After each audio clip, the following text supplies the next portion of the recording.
Salut à tous les amis, bonjour, je suis ravi de vous retrouver aujourd'hui pour une nouvelle vidéo NBA. Alors je vais pas vous cacher mon amertume concernant celle de hier. Ouais, c'est dur, c'est quand même dur à encaisser hein, la performance de Michael Bridges qui nous fait n'importe quoi. Bah, le mec, honnêtement, c'était pas trop mal. J'ai envie de vous dire, c'était pas trop mal joué parce que il prend 24 tirs, il met 18 points. Le mec, il en rentre 4 quoi. Le mec, il en rentre 4 c'est pas possible. Je veux dire, on a vraiment joué de malchance. Il a mis seulement 4 tirs, il était à 18 points. Putain, un tir de plus, c'était tout bon. Pour moi, je trouve que c'est vraiment pas de chance. Autant le McCollum, il passe complètement à côté. Le Bridges, je l'ai encore enterré de la gorge. Tout comme le pronostic sur les Lakers. Bon, honnêtement, je vous cache pas mon amertume. Quand je vous l'ai dit hier, c'est pareil, hein, les Lakers, 4 minutes de la fin, j'ai regardé le match en live, ils étaient à 106,93. Il n'y avait même plus de cote qui était proposé pour les Lakers. Même le 1-0-1 chez The Bet, il avait sauté. Donc bon, 106,93 à 4 minutes de la fin, ils arrivent à perdre le match. Bon, voilà, celle-ci encore, je l'avais pas vu venir, je vous avoue. On va essayer de se reprendre aujourd'hui. On va partir avec Winamax qui nous propose un bonus à hauteur de 100 euros immédiatement en free bet. Hein, vous déposez, vous avez 100 euros en free bet. Premier dépôt doit être ajouté pour être retirable. Bon, c'est un bonus qui est concrètement qui est pas trop mal hein, pour une première mise, l'un des meilleurs hein, du marché. Et pour 5 cartes achetées sur Sorare aux enchères, vous en recevez une gratuitement, comme d'hab, sans plus attendre. Nous allons commencer avec la carte NBA du jour, 10 matchs au programme, nous allons prendre la direction de la conférence Est où les Hornets de Charlotte reçoivent les Pistons, 1,61 pour Charlotte, 2,27 pour les Pistons. Charlotte qui va très mal, Charlotte qui occupe la dernière place de la conférence Est, ils ont perdu leurs 5 derniers matchs, c'est une franchise qui était attendue entre la 7e et la 11e place, ils se retrouvent à la 14e place. Comme on le dit, on le répète assez souvent avec Charlotte, ce qui leur nique la saison honnêtement, c'est l'absence hein, de Miles Bridges.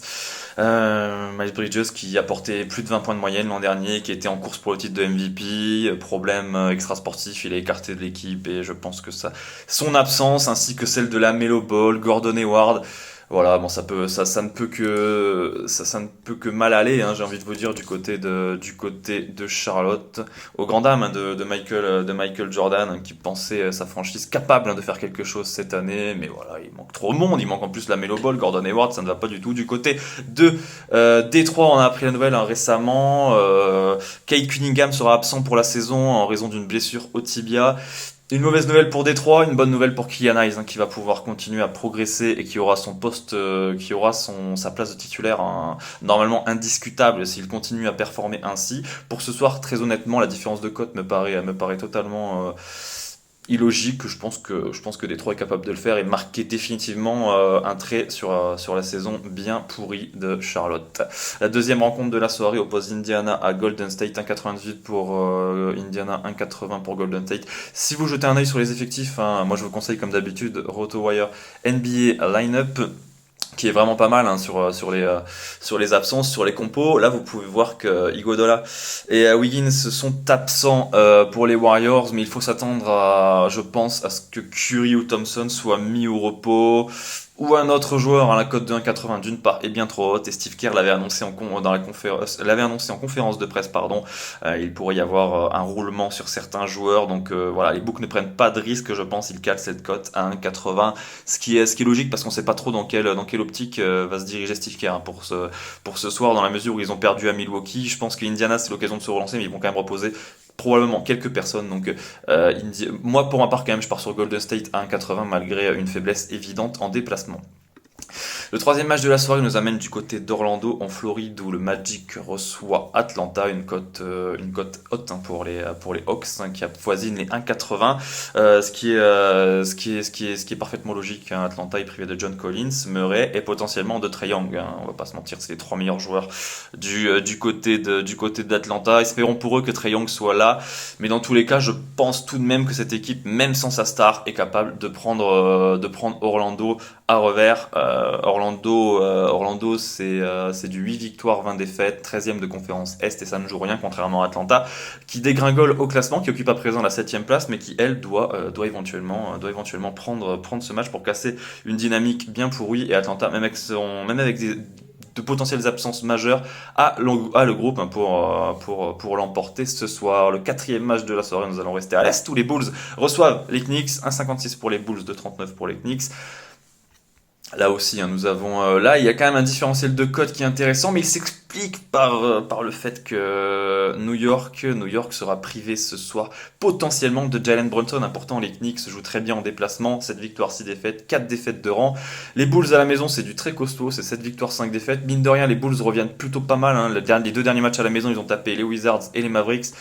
Personnellement, je préfère quand même miser sur les Bulls à la maison, d'autant plus que si Jalen Brunson venait à louper cette rencontre, c'est quand même lui, hein, qui organise le jeu du côté de New York cette année. Je préfère partir sur une victoire de Chicago dans l'United Center. Le 5e match de la soirée, nous allons prendre la direction du Canada, où les Raptors reçoivent les Kings, 1,48 pour Toronto, 2,60 pour Sacramento.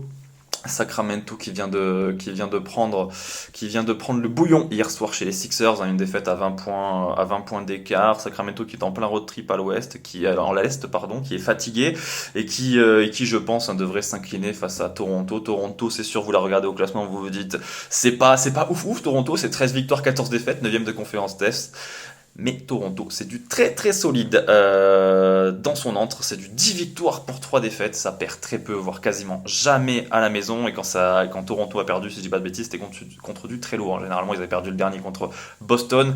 Toronto à la maison, c'est une valeur sûre. Et je préfère partir sur la victoire des Raptors ce soir. Le 6e match de la soirée, nous allons partir dans la conférence Ouest cette fois-ci, où le Thunder reçoit Miami. 2,15 OKC, 1,68 Miami. Là, nous avons des cotes logiques, on va pas se mentir. Alors oui, en début de saison, Miami, on va se dire, est largement favorite. Elle doit prendre tous les jours ce match. Sauf que OKC montre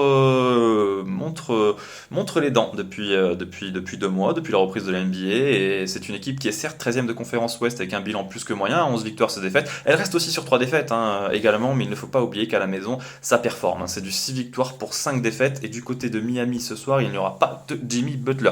Pour autant, Miami, c'est leader de conférence Est l'an passé. C'est une équipe qui a du caractère et nous pensons qu'elle peut retourner cette situation bien mal embarquée, hein, ces derniers temps. Ils ont tapé Miami, ils ont tapé Indiana 82-87 il y a 48 heures. Je pense qu'ils sont capables de récidiver du côté d'OKC ce soir. Le 7e match de la soirée, nous allons prendre la direction de San Antonio, où les Spurs reçoivent les Blazers. 3,30 pour San Antonio, 1,32 pour les Blazers. San Antonio au plus mal, hein, au classement, qui occupe la 14e place de la conférence Ouest, mais qui va très bien, hein, depuis une semaine. Un succès contre les Rockets dans le derby 118-109, et ensuite ils ont enchaîné avec un succès contre le Heat en déplacement 111-115, celui-ci personne ne l'avait vu venir, ou presque. Et le 3e, hein, ils ont battu il y a 48 heures des Cavaliers bien trop fébriles en déplacement 112-111.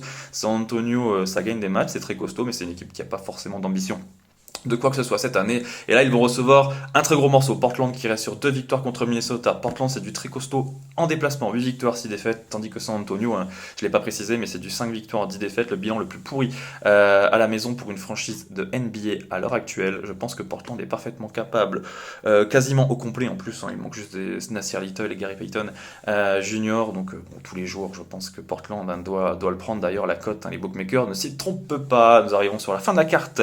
Et cette fois-ci, nous avons un match interconférence entre Dallas et Cleveland. Dallas à 1,74, Cleveland à 2,06. Dallas, je vois pas pourquoi il ferait pas le boulot, hein, ce soir. On a une équipe de Dallas qui est solide, costaud. À la maison, il ne faut pas l'oublier, hein. Dallas à la maison, c'est 11-4, et Cleveland, on la pointe, hein, depuis longtemps, sa faiblesse en déplacement, 5 victoires, 9 défaites. Cleveland perd un peu contre tout le monde en déplacement. Ils ont perdu les 2 derniers matchs contre les Knicks. Contre les Knicks, oui, ils ont perdu contre San Antonio, je vous l'ai dit, il y a 48 heures. Ça va pas très bien, hein, pour Cleveland, qui pourrait perdre sa place, hein, sa 3e place ce soir au profit de Brooklyn. Nous pensons que Dallas, après son succès 121-114 contre OKC, peut prendre cette rencontre, d'autant plus qu'à la maison, c'est du très costaud. L'avant-dernière journée de cette carte NBA, nous avons Denver contre Washington. Denver qui, sans faire de bruit, occupe la 3e place de la conférence Ouest avec un bilan de 16 victoires et 10 défaites. Les Nuggets restent sur 2 succès, un en déplacement 120-121 chez les Blazers et un autre à la maison 115-110. Denver est sûr de sa force, 7 victoires, 3 défaites. Et comme je l'ai précisé dans la partie rédac, je vous invite à voir nos pronostics sur le site rudesjoueurs.com. Denver est l'équipe en NBA qui a joué le moins de matchs à la maison. À titre de comparaison, Denver en a joué 10 à la maison. New Orleans, qui est devant au classement leader de conférence Ouest, en a joué 15 et Memphis en a joué 14. C'est dire, parce qu'on sait très bien que Denver à la maison, c'est une franchise historique dans la Pepsi Center et on sait la force de cette équipe à la maison. Je pense qu'à l'avenir, elle est capable, dans un futur proche, de prendre cette première place de la conférence Ouest. Et du côté de Washington, c'est la crise la plus profonde. C'est 7 victoires. 7 défaites de rang, 9 défaites lors des 10 derniers matchs. Washington, en plus, pourrait se retrouver privé de Porzingis et Bradley Beal. Les deux sont incertains. Bon, dans ces conditions, je préfère partir sur un Denver gagne de 8 points ou plus à 1,70 qui me semble jouable, dans la mesure où Washington ne va pas bien et il manque potentiellement 2 joueurs très importants. Pour finir, la carte de la soirée NBA du mercredi 14 décembre, nous avons un affrontement entre les Clippers et les Wolves. Les Clippers ont gagné Boston il y a 48 heures et je pense que cette rencontre va marquer un tournant dans la saison des Clippers. Je pense qu'ils vont prendre confiance à partir de maintenant. Après, voilà, tout dépend toujours avec eux de la blessure de Kawhi Leonard. Kawhi Leonard qui revient en jambes et ça donne quoi? Ça donne 25 points pour The Claw. En 29 minutes, il a guidé son équipe vers un succès 113-93 contre les Celtics. Ils ont également montré un très beau visage, un défensif. Kawhi Leonard en tête d'affiche. Moi, je pense que les Clippers ils sont bien partis pour enchaîner du côté de Minnesota. Voilà, du côté de Minnesota, on a un peu de peine pour Gobert parce qu'ils l'ont recruté pour essayer d'enclencher quelque chose à Minnesota, mais au final, ça ne marche pas. Minnesota est 11e, elle est privée de Towns pour encore un mois, 13 victoires, 14 défaites, 11e de conférence Ouest, et elle reste sur 2 défaites de rang à Portland. Pour toutes ces raisons, je pense que les Clippers en temps réglementaire peuvent faire la différence. Voilà, on en a fini, les 10 matchs de la soirée. Espérons que ça ira mieux par rapport à hier, où on a pas mal manqué de chance. Pour rappel, il n'est pas nécessaire de jouer ce que vous n'avez pas, jouer des sommes en fonction de ce que vous avez personnellement, et ne prenez pas de risques. Voilà, je vous souhaite une très très bonne soirée. Allez les Bleus ce soir et on se retrouve vendredi. Ciao ciao.